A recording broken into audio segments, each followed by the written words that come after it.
there emerges a guiding light, a beacon that cuts through the darkness. Welcome to Beacon of Truth with your host, Deacon Harold Burke-Sivers.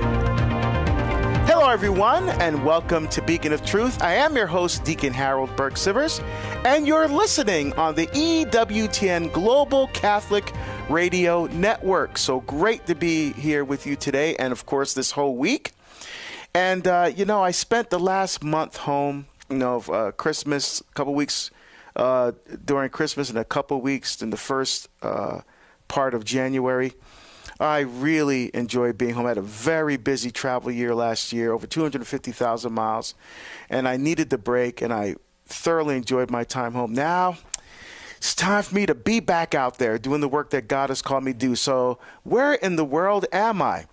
Well, I am at a parish, actually for the second time. I was here before about 7 years ago, and I am in Newark, Ohio, right? Not Newark, New Jersey or Newark, California. I've also been to both those places. Obviously, I grew up right next to in Hillside, New Jersey, which is right next to Newark. But I went to high school in Newark, and Newark is a big part of my life growing up. And I've been to Newark, California, and I'm sure there's other Newarks around the United States. Probably one in Texas. But I'm in Newark, Ohio at St. Francis de Sales Parish. Now, I was here about 7 years ago. And then the pastor, Father Dave Sivesmore, who is still here. So he had just been here maybe about a year and a half when I came here the first time. And so now I am back. And so I started off my time here this morning giving a talk to 5th and 6th graders at the school here. And by the way, the St. Francis de Sales schools, they do classical education in elementary school. So it's a classical-based curriculum, which I think is absolutely phenomenal, absolutely phenomenal. So I gave them 5th and 6th graders a talk on the Holy Sacrifice of the Mass and the Eucharist this morning, followed by I served as deacon and gave the homily at the all-school Mass for all the kids, including the little ones. I love those little kids. Oh, they're so much fun. And then I was scheduled to speak at the high school, but come to find out they had a water main break at the school, which caused the school to close. They sent all the students home. And I was scheduled to speak about theology of the body with the high school kids. So that didn't happen. So I spent my afternoon doing some praying and doing some work. And now I'm here doing the show. And then tomorrow all day is a men's retreat, which is going to be held again. If you want to come, if you're a man, you want to come, head over to St. Francis de Sales Parish. We're starting off with 8 o'clock Mass. Again, I'll be serving as deacon and preaching at the Mass tomorrow morning to kick off the men's retreat. And then I'm going to be speaking. I'm giving 3 talks throughout the day. Starts at 8 o'clock with Mass. It ends at 3 o'clock. Then I'll also be serving as deacon and giving the homily at the Vigil Mass for the parish at 4:45, I think Mass is, the Vigil Mass. So that's the schedule for tomorrow. If you want to come to the men's retreat, come on. And if you miss it, if for some reason you can't come, I will be back here in a month because I'll be also speaking at the Columbus Men's Conference at the end of February, right at the beginning of Lent. So I'll be back here again. Now, I spoke at that conference before. Last time there was over 3,000 guys that attended. So, and Dr. Ray Garendi is going to be, oh man, love that guy, man. He is a hoot. We always have fun when we speak together. Last time we were together, it was the Good News Marriage Cruise. In fact, John Benkovic was also there. We had a wonderful time on that cruise. Father Mike Schmitz and Scott Hahn and some other folks were there. And I'll be back, by the way, on that cruise in 2026. So I will be back on the Good News Cruise in 2026. So having a great time here. It's cold, but they tell me it's going to be like below zero cold next week. But I won't be here. I'll be off to my next group of talks. Next week I'll be speaking at 2 universities in Minnesota and also at another men's retreat next weekend. So I just want to thank everybody, Father Sizemore, for having me back, and Father Mike and Father Peter Claver, who were not here when I was here, so the 2 parochial vicars. So it was wonderful to meet them, and Deacon Eric, who's allowed me to use his office to do the show. He and Father Sizemore actually share an office, and so I want to thank him as well. I also want to thank all the folks who worked so hard to make my visit here fruitful, and that includes Tina. Tina is the coordinator who worked with my team to get me here, and the folks have been giving me keys and all kinds of stuff and showing me around. It's been great. Wonderful to have you here. Okay, well, today on the show, my friends, we're talking about marriage.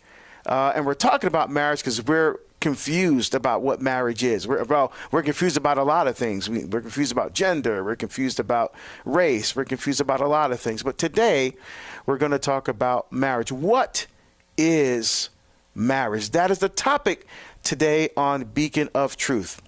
And so would love to hear from you. If you have any questions at all about marriage, we want to hear from you. 833-288 EWTN, that's 833-288-3986.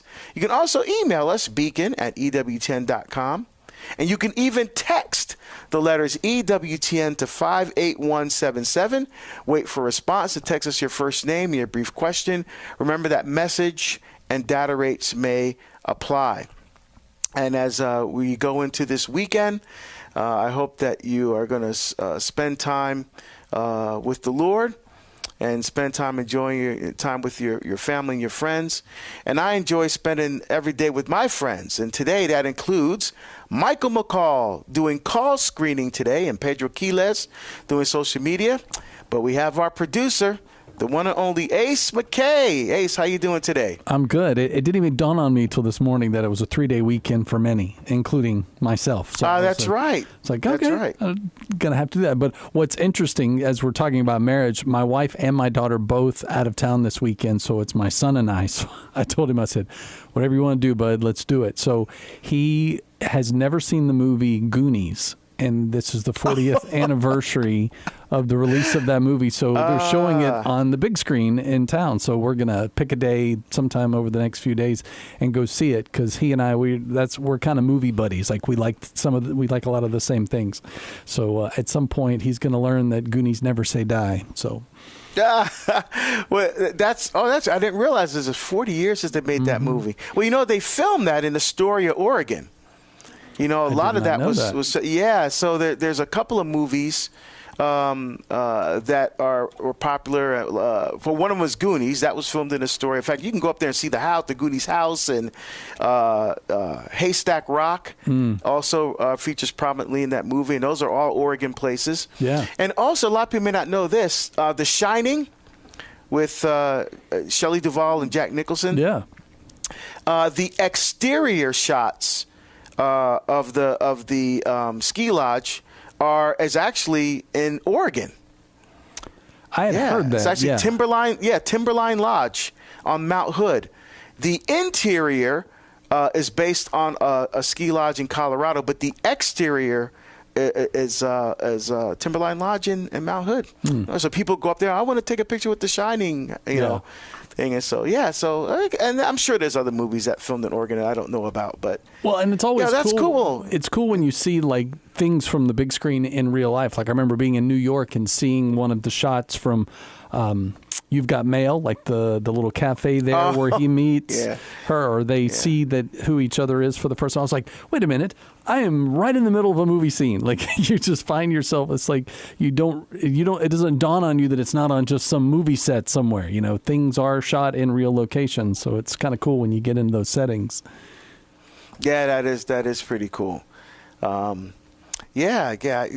last time I went to a movie, we go either like on Christmas in the evening, which we did this year. And we had everybody home, and this is something that just started when the kids were getting toward adult age. Now we go, we do our regular Christmas Day thing, and in the evening we go see a movie. Yeah. And so we saw, what did we see? The something robots, like an animated thing about a robot that lands on, I think he lands on Earth, and he becomes friends with the animals and stuff. Or Wild Robot, that was it, Wild Robot. Learns what emotions and feelings are, if I remember the the trailer correctly. So it was okay. Yeah, I like to remind my daughters they still owe me for the Christmas that we had to go see Alvin and the Chipmunks. That was the best nap. I think. Wait a minute. How could you sleep? That's music, man. Those guys are musicians. How could you sleep through? Not when you take a vinyl and speed it up to inappropriate tempos. I'm not. As a vinyl collector, I have to relinquish my card-carrying membership. That is a good point, though. But all right. I digress. Well, today, my friends, on Beacon of Truth, we're talking about what is marriage. We're going to talk about that today. Would love to hear from you. If you have any questions about marriage, give us a call, 833-288-EWTN. That's 833-288-3986. One of the reasons we should go to Mass is because it is the food of the saints that we receive. And for the saints, they understood rightly that the time after Holy Communion, that those moments are the most precious moments of our lives. The Holy Sacrifice of the Mass, live from the EWTN Chapel, every morning, 8 Eastern, on EWTN Radio and Television. Ciao, Teresa Tamio here to tell you all about my new book, Italy's Shrines and Wonders, from EWTN Publishing. And I am so excited because I'm in one of my favorite places in Bella Italia. My family is from the south, but you know what? This town, Todi, in Umbria, is absolutely at the top of my list. It's a medieval town. It's beautiful. It's off the beaten path. And 5 saints are buried here, including Blessed Jacopani, who was an amazing writer.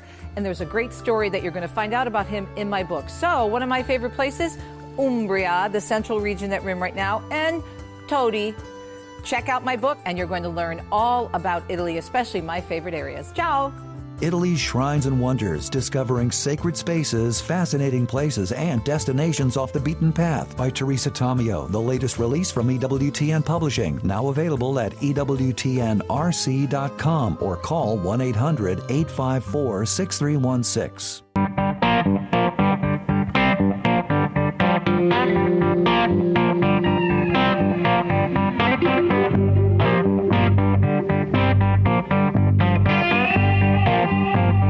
Wait for it. Yeah,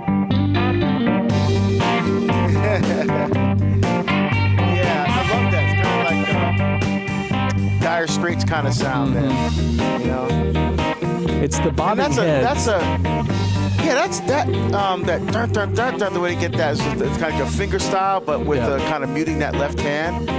You know, and of course the effects on the pedal, you kind of get that sound. Sure. Very, very Mark Knopfler kind of sound, like that. Yeah, that's one of, we've talked about, I know our love of, Brian May and Eddie Van Halen, but you can't, Dire Straits has their place. His style is so unique. Yeah, yes. Yep, and I'm not, because I'm self-taught, I'm not a finger stylist. Like, I didn't learn how to do all the finger picking and stuff. I've been doing a little bit of it, but not to the extent like a country player. Sure. Like Glenn Campbell. Man, that dude, he was so good. I didn't realize the chops that he had until I saw some YouTube videos. I'm like, what? Yep. Yeah, Agreed. He was good. And Roy Clark is another one that was really, really, really good. Yeah, so. You can't lump in the style of music just because you think that, that's not, But the thing I will say, too, back to the Dire Straits, folklore has proven that Hootie and the Blowfish in their early days, they got a gig because they played Sultans of Swing, and they played it flawlessly according to the owner of the club they were playing in. And it was from that club that they got signed and went on to bigger things. So, all right. I was like, you ought to send Mark a check every once in a while. Go ahead. Yeah. Thanks for the good times. So true. We listen to Beacon of Truth. I'm your host, Deacon Harold Burke-Sivers, and we're talking about what is marriage today. So we're going to end all the confusion about what marriage actually is, and would love to hear from you today, my friends. Give us a call, 833-288-EWTN. That's 833-288-3986. 3986. Don't forget to sign up for Wings this weekend. Of course, it's EWTN's weekly e-newsletter. Gives you the insights, not only gives you the tips on what shows that you can check out on the TV and radio side, but also a lot of what's happening in the religious catalog. So if you want to sign up today, go to Wings at EWTN.com and click subscribe.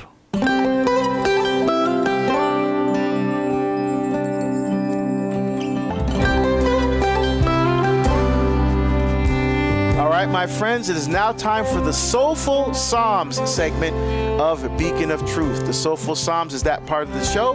We break open the Sefer Telachim, or the Book of Sung Praises, the Psalms from the wisdom literature of the Old Testament, and connect it to your everyday life. And the great thing is that this Soulful Psalm segment is now its own podcast. That's right. You can go to Podcast Central at the EWTN website. Just go to Podcast Central or listen on the EWTN app.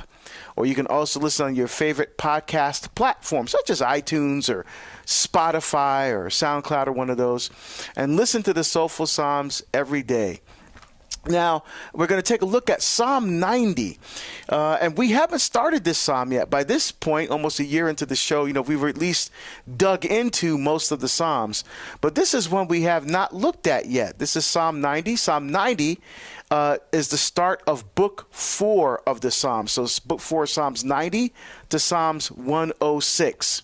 And this psalm is unique in the sense that this is the only psalm attributed to Moses. Right? Yeah, that's Moses, Ten Commandment Moses from the Old Testament.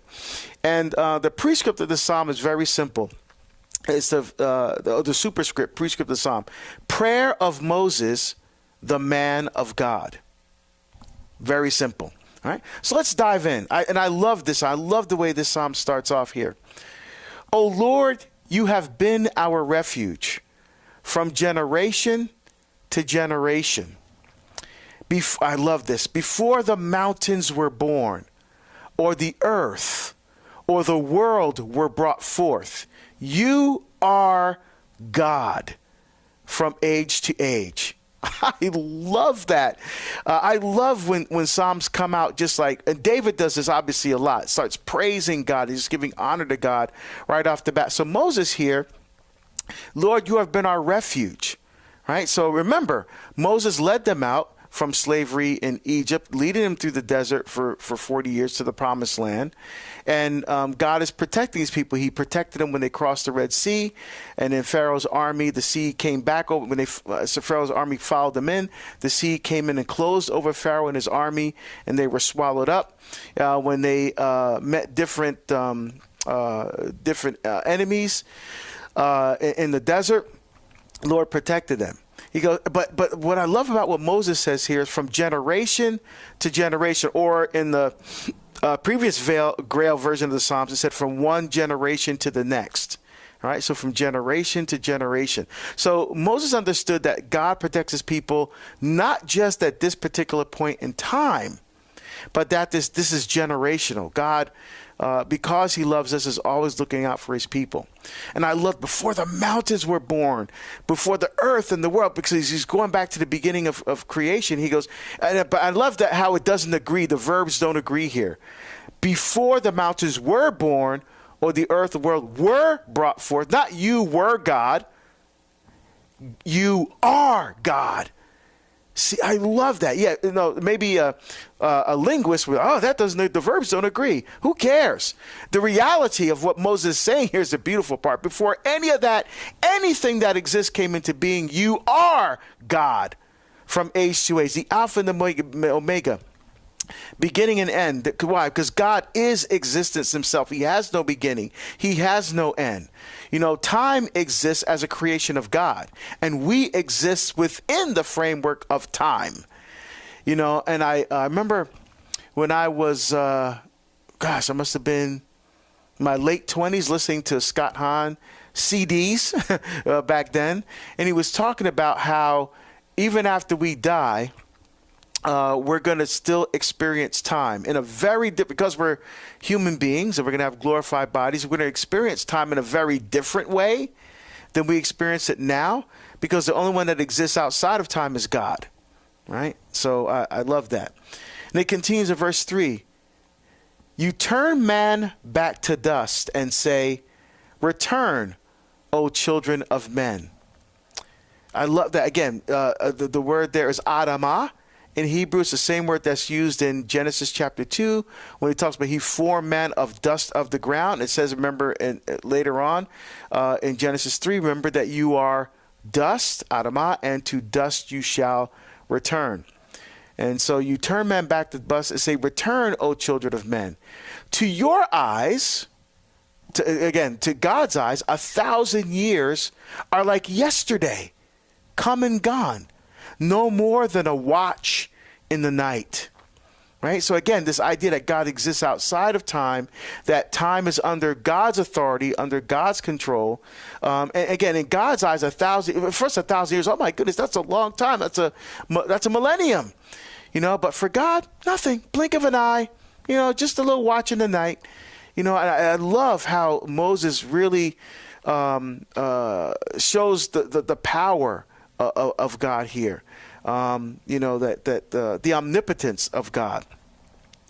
And he says again, in relation to God's relationship to humanity, you sweep them away like a dream, like grass, which is fresh in the morning. In the morning, it sprouts and is fresh. By evening, it withers and fades. So again, absolutely love that. He says that you sweep them away like a dream. Again, in God's eyes, think about it. The distance and the difference between God and humanity is even greater than the distance between humanity and an ant. Right? You think you sweep them away like a dream, like grass. You think of an ant on the ground, you might step on it, or by accident or something like that, and you don't even think about it. But God thinks about us. We were conceived and created before we were. Remember, it says before I formed you in the womb, I knew you deeply, personally, intimately. God knew us. So we're not just like ants before God. Obviously, again, the distance and the between God and us is even more so than human beings and ants. But unlike ants, God thinks about us. He loves us. And Moses gets that point across beautifully in this psalm. Well, and I love your analogy, though, because think about if you've ever watched like an ant hill, like if you lay a twig or any kind of a rock, they don't just stop and go, well, I'm waiting for someone to move this rock. They find a way around it because they have their colony to go, nope, this way now, right?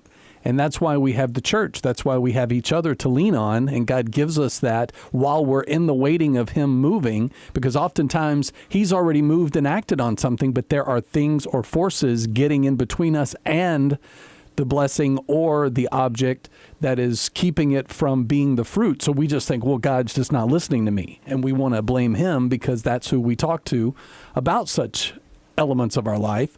But how cool is it though when he shows out and we went, man, why did I worry about that? Why was I so overwhelmed by that? Why didn't I just wait patiently to see what he was about to do? Yeah, and that's the thing. When there are obstacles in our life, and again, God doesn't necessarily put obstacles in our life. It's just permissible. He allows it to happen. He doesn't want it necessarily to happen, but he allows certain things to happen so that we can find ways, like you said, over that obstacle, around that obstacle. Yep. And there's opportunities for us to grow, to stretch ourselves spiritually, to mature spiritually, to get to recognize how we need the help and the assistance and the love of other people in our lives. Mm-hmm. Not to keep us isolated and alone. So that it's interesting to look at life that way. Mm-hmm. We see an obstacle as an opportunity. Right. Obstacles as an opportunity. Amen. I love that. And it goes on here in the morning, because again, Moses, just like David does, likes to use nature analogies in the way that he expresses the Psalms. So it's like grass which is fresh in the morning. In the morning it sprouts and is fresh. By evening it withers and fades. So this is a wonderful analogy of our life, right? When we're young and we're spry, and kids can they have almost endless energy. They're running around constantly. You're trying to keep up with them, which is why parents typically have kids when they're young, right? Because you get older, when you're grandparents, it's hard to keep up with the kids. But in the morning it sprouts and it's fresh, and then by evening, right, you get into the golden years, right, toward retirement age, toward the end of our life, it withers and fades. Right? So that's a beautiful analogy for life. Morning, it sprouts and is fresh. Evening, we get older, it withers and fades. But the whole point is God is still there with us. I love that.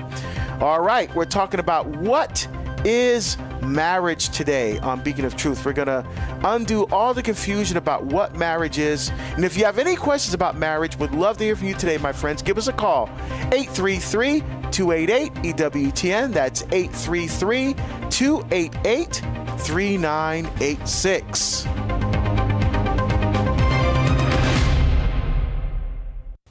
EWTN is everywhere. EWTN radio programming is provided free of charge to over 500 domestic and international AM and FM radio stations. It's a great teaching tool for Catholics and non-Catholics alike. For a complete list of EWTN AM and FM stations across America, visit EWTNradio.net. At the bottom of the page, click Affiliates. EWTN is the global Catholic network. If you missed any of today's show or want to share it with someone, you can find Beacon of Truth on demand at EWTN.com/radio. This is a digital moment with Sandra McDevitt. Did you know there are many priests unknown to us who have died spreading the faith? Father Duggan was such a priest. Ordained in 1911 into the Mill Hill Missionary Society, he was sent to the Congo. On a trip to an outstation, a malignant fever overtook him. Instead of resting, he completed his tasks and returned to his home station. Still with fever, he struggled into his vestments, gathered his flock for Sunday Mass. Although growing weaker, the heroic priest continued to say Mass when, after giving himself the Holy Viaticum, he dropped dead on the altar steps. The angels finished his Mass. A brother priest found the chalice with the precious blood still on the altar. Father Duggan, one of many heroic unknown priests, pray for us. I'm Sandra McDevitt for EWTN Radio. 24/7 Catholic Radio, this is EWTN. Coming up Monday on More to Life, the life you were meant to live. We'll look at how the theology of the body can help you live a more abundant life. That's Monday on More to Life, 10 a.m. Eastern, 9 Central on EWTN Radio.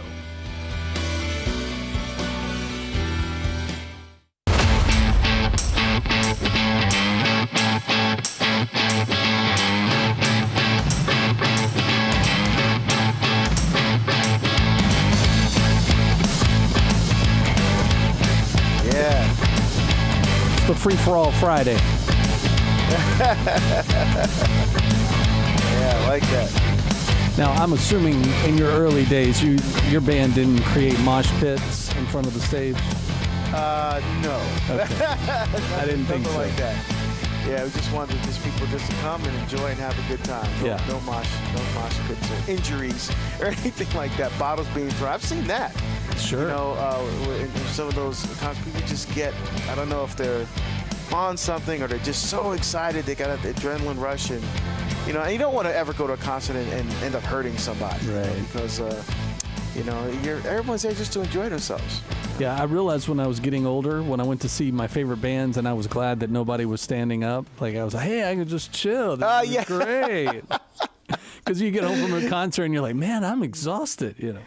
Yeah, see, again, like what Moses said in Psalm 90 there, in the morning it's fresh, by the evening it withers and fades, and we're more toward the withering and fading side of things. So true.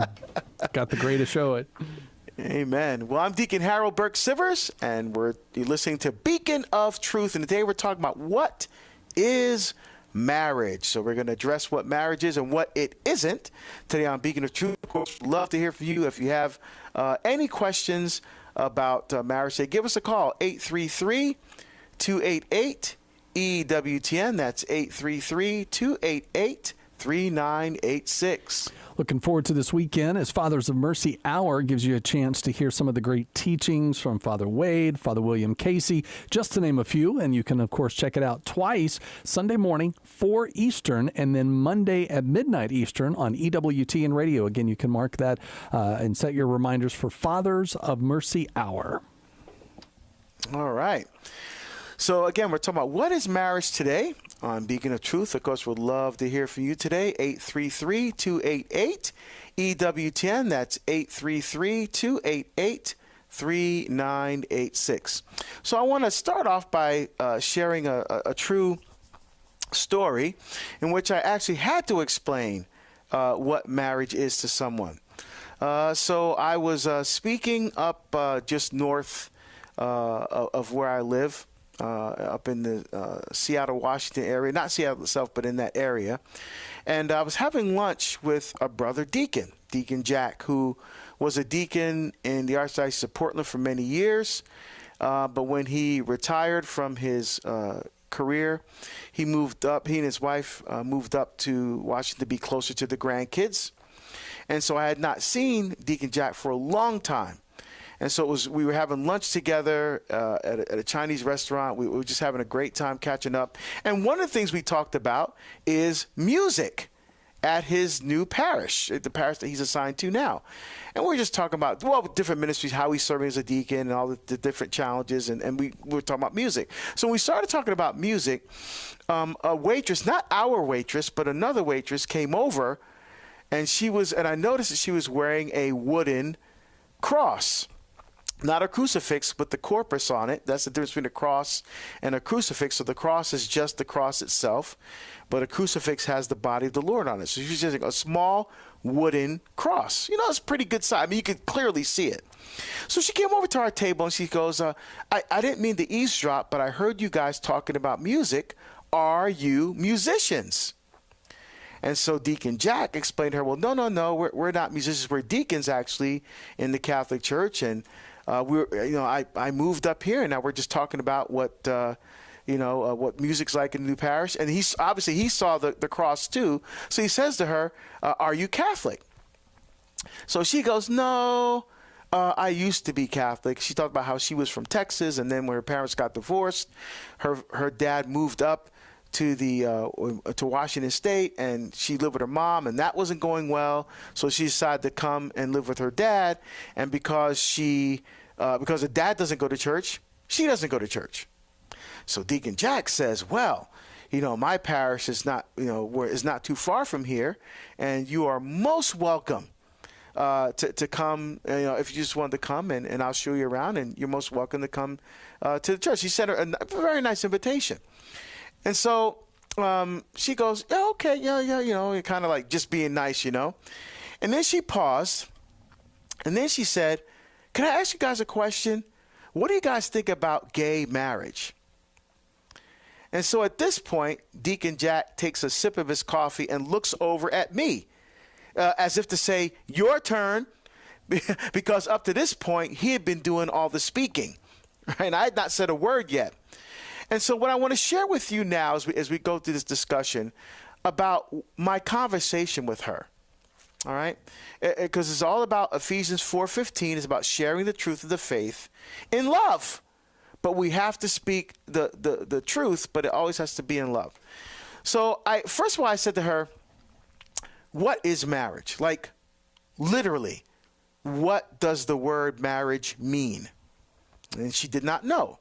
So I said, well, marriage is actually the word matrimony. In fact, if you look in the Catechism of the Catholic Church, when it lists the 7 sacraments, and it talks about the sacraments at the service of communion, it's holy orders and holy matrimony, right? So they actually use the word matrimony.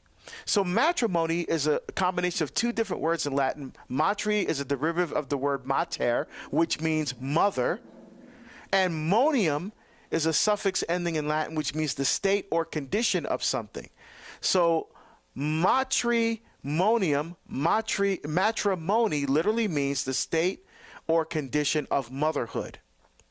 So I said to her, if you want to redefine marriage, you have to change what those words mean. I mean, who has a right to take words and change them, to change what the actual words actually mean and change them to mean something else? You have no right to do that. For example, my name is Deacon Harold, right? Deacon is from the Greek word diakonia in Greek, which means servant. Harold comes from Old English herobald, which means mighty in battle. So my name literally means the servant who is mighty in battle. That's literally what the words of my name mean. Now, what if someone came along and said, nope, doesn't mean that, now means parked across the street? Well, who are you to say that the objective words of what these words actually, they don't mean that anymore because I want them to mean something else. And you're going to be forced to believe what my definition of marriage is now, because I'm changing the words to fit my ideology, to fit my way of thinking. That's what the Supreme Court did in the United States when it didn't do this because it's so-called redefine marriage. Well, guess what? God defines and decides what marriage is, not a court, not a society. God decides what marriage is. So marriage is an extension of God's invitation to intimate, personal, loving, and life-giving community. In Genesis 1 and in the creative narrative of Genesis 2, the first thing that God did when he established a covenant between the man and the woman, they got married. When he talked about establishing the covenant, that was the marriage, the matrimony that God created. So in a sense, you can say it's the primordial sacrament. Of course, back in Genesis, not a sacrament yet. There's no Jesus, right? There's no sacraments yet. But the very first one, in a sense, mentioned is marriage. Very interesting, because we know mostly the book of Revelation is about the holy sacrifice of the Mass. If you don't believe me, read Scott Hahn's book, The Lamb's Supper. We'll explain it all to you. But one of I think the last sacraments mentioned in Revelation 19 is, once again, marriage. Blessed are those who are invited to the wedding feast of the Lamb. Right? So I said to her, marriage is a family-centered institution between one man and one woman and any children that they may have together that serves as the cell, the center, the foundation, the nucleus, the heart of a stable civilization, culture, and society that incorporates the common human desire that every person has to be known and cared for by their own mother and father. That's what marriage is. Now, do we always live up to the ideals of marriage? No. But that, because we don't live up to the ideals of marriage, doesn't mean we get to change what marriage is. Again, family-centered institution between one man and one woman and any children that they may have together that serves as the cell, the center, the foundation, the nucleus of the heart, the core of a stable civilization, culture, and society.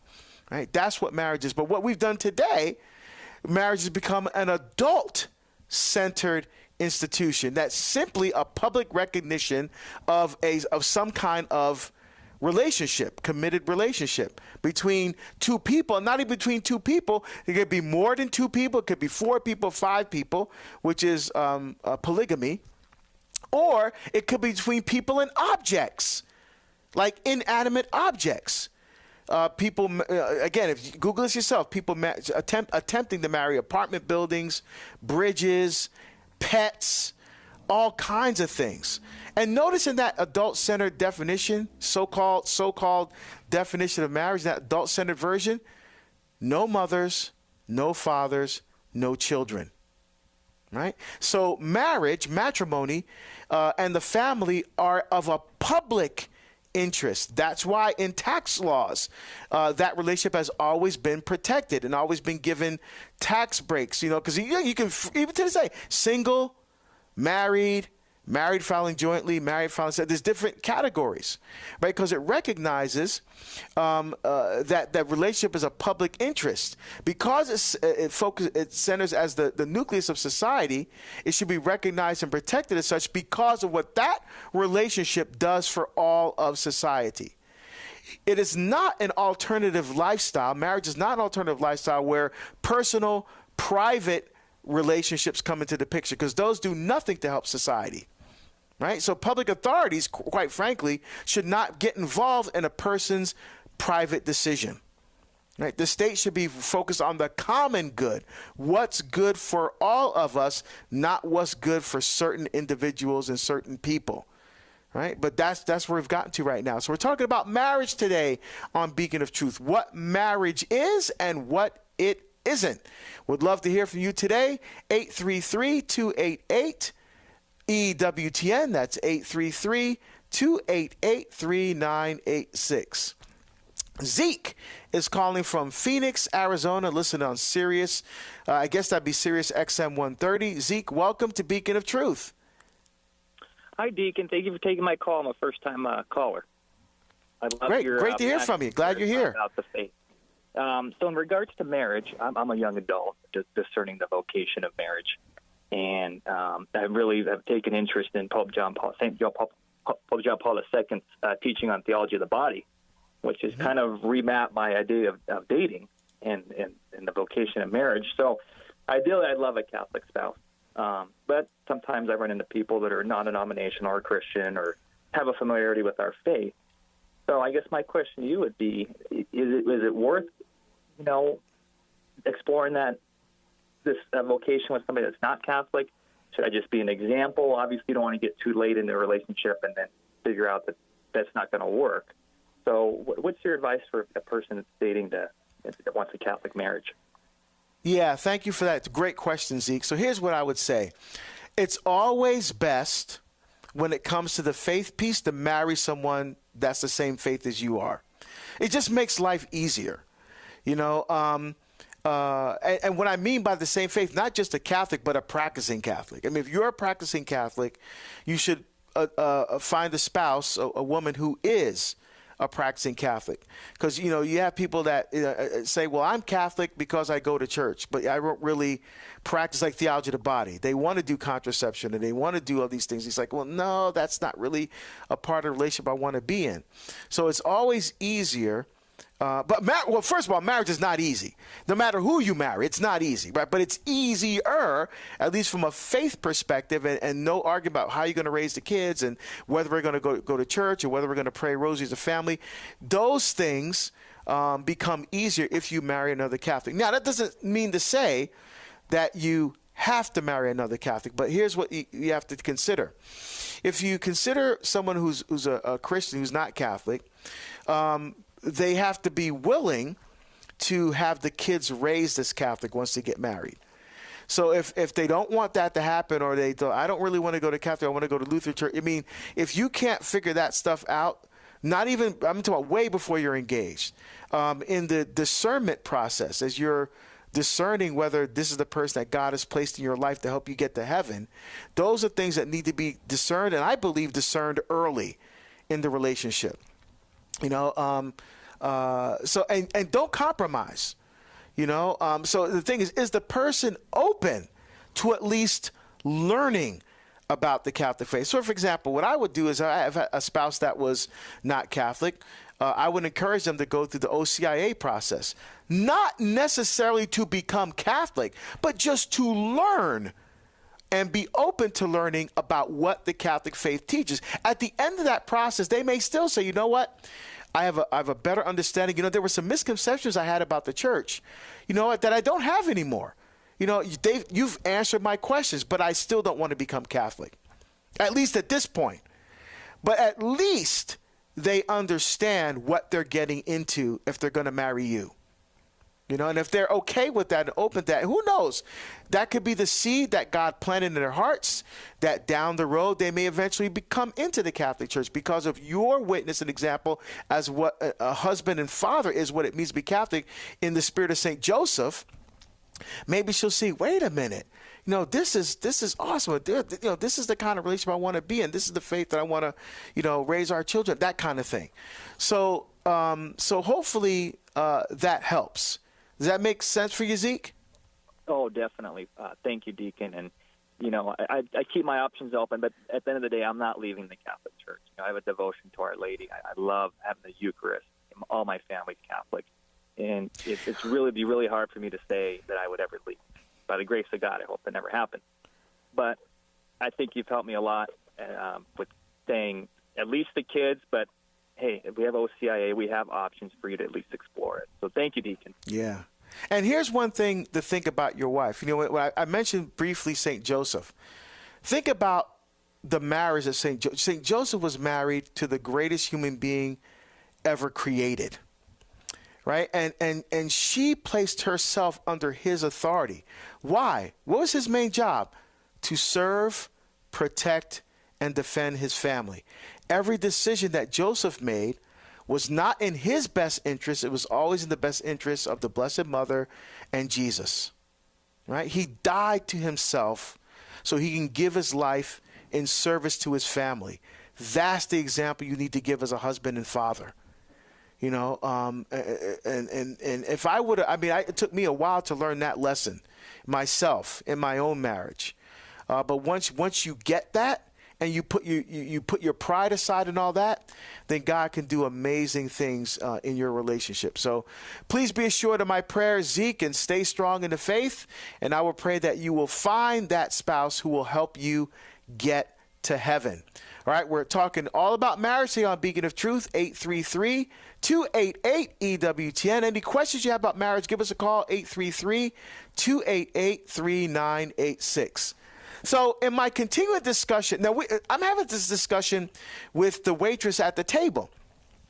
And so I broke down what marriage is, family-centered. That I talked about the juxtaposition with the adult-centered, which is kind of the quote-unquote modern definition, so-called definition of marriage. And so then she asked me a series of questions. Well, what about this? And well, what about that? So she goes, well, there are a number of families who don't have a mother and father raising their children. Like when a spouse dies, or there's domestic violence or abuse or divorce or something like that. So, you're talking about this ideal of a husband and father, one man, one woman. There's all kinds of different families out there. And I said, that's right. My own case, my parents were divorced. So I'm a child of divorce. I get that. But those situations are not by design. Those situations, a spouse dies, domestic abuse, divorce, those kinds of things, those are sad and tragic circumstances. That is not by design. No one enters into a marriage saying, boy, I can't wait till we get divorced. Or, boy, I can't wait till my husband drinks himself almost to death. I can't wait till my spouse abuses me. No one goes into the marriage with that mentality. Right? You go in with the ideal, but because we're fallen, because we're sinful, sometimes we never live up to that, what ideal is. But that doesn't, because there are people in those situations, doesn't change what marriage is. That doesn't actually change what marriage is. And then she hits me with, well, people have a right to children. I said, ooh, hold on, time out. Very dangerous statement there. Children are not bargaining chips that people have rights to. Every child has a right to be raised by a mother and a father. That's what a child has a right to. Because if you don't approach it that way, then children become objects. Right? For example, in vitro fertilization. Now, we're going to be doing a show down the line here, all about in vitro fertilization. But some people will use that as a method. Oh, I can't get pregnant, so I'm going to use IVF. So what IVF does, it creates life outside of the bond of marriage between a mother, the love, the conjugal love between a husband and a wife, and which is the environment which God brings life into the world. All right. But what IVF does, it creates life outside of the womb, It creates a bunch of children in a petri dish. They implant some of those children into the uterus of the woman, and they either cryogenically freeze or dump the remaining embryos, which are children, into the garbage. Okay, so you got to be careful when you say that people have a right to a child. How about real life case here in Oregon? There was a couple. They were both very successful doctors. She had her eggs. They did the IVF thing, and they had the eggs frozen because they wanted to focus on their careers as physicians. And sadly, that ended up getting divorced. And so the embryos became part of a custody battle. And so typically in those custody battles, again, typically, not in every case, but typically, children or whatever are often given to the mother. And so in this case, the judge was going to give custody of the embryos to the mother to decide what to do with them, since they're going to be implanted in her. But he wanted to preserve them, but she was going to take them and dump them to spite him. Think about that for a second. To take these human, again, created outside of the bond of matrimony, created outside of the womb, they become bargaining chips in this divorce, in this couple's divorce. And she was going to take them and destroy them to spite her ex-husband. Oh, come on. That dangerous territory, I told her. I said, children have a right to be raised by a mother and father. They're not, you just can't just do with them whatever you want. And she goes, well, and she's now, Chris, we're talking about, same-sex attraction, that kind of thing. And she goes, well, people just born that way. Why can't you just accept that? Didn't Pope Francis say something about not to judge? And I said, okay. So if that's the case, then why did God do any miracles? What are you talking about? Well, there was a man that was born blind. He was blind from birth. He goes to Jesus and says, Master, I want to see. Did Jesus say to him, well, there's nothing I can do for you, my friend, because you were born that way? God the Father, you were created in the womb blind. You're just going to be blind forever. There's nothing I can do. Sorry. And just call it a day? No. God restored him to the nature from which he was intended. We're not meant to be born blind or deaf or with trisomy 13 or some other kind of thing. We're not, but we accept what God has given us because all life is precious, all life from the moment of conception till natural death. But so the way that you are conceived doesn't reduce your dignity as a person, right? And so say there was a gauging. There isn't, but I'll give it to you. I told her I'll give it to you. Let's say that there is. What does that mean? That means that there's something wrong. Something went wrong. Not that there's something right. Something went wrong. But that doesn't, because something went wrong in the development in the womb, doesn't mean that that person doesn't have the love and the rights and the dignity of a human person. So no, just because something maybe, no one's born that way. All right? The principle is we love everyone. We always don't love their actions. We judge actions. We never judge people. So this conversation went on and on and on. We went back and forth about rights and being denied rights and all this kind of stuff. So it was a fairly intense conversation, but very respectful. And at the end of the conversation, put a bow on. Here's what happened. So we pay the bill and we're about to leave. And I say to my friend Deacon Jack, let me go talk to her one more time. So I went to her and I said, look, usually when I talk to people about this, they get very angry, but you were very respectful. I just want to thank you. And she goes, you were the first Catholic I talked to about this who didn't go ballistic. And she turned to Deacon Jack and asked for directions to his parish, right? So people want to hear truth, the truth in love, but it has to be the truth. All right, my friends, well, Monday we're going to talk about Dr. Martin Luther King and his connection to the Catholic faith. Now remember, you can stream today's show by visiting Podcast Central at EWTN.com/radio. And until we're together again, my friends, may Almighty God bless you, keep you, and protect you, the Father and the Son and the Holy Spirit. Amen.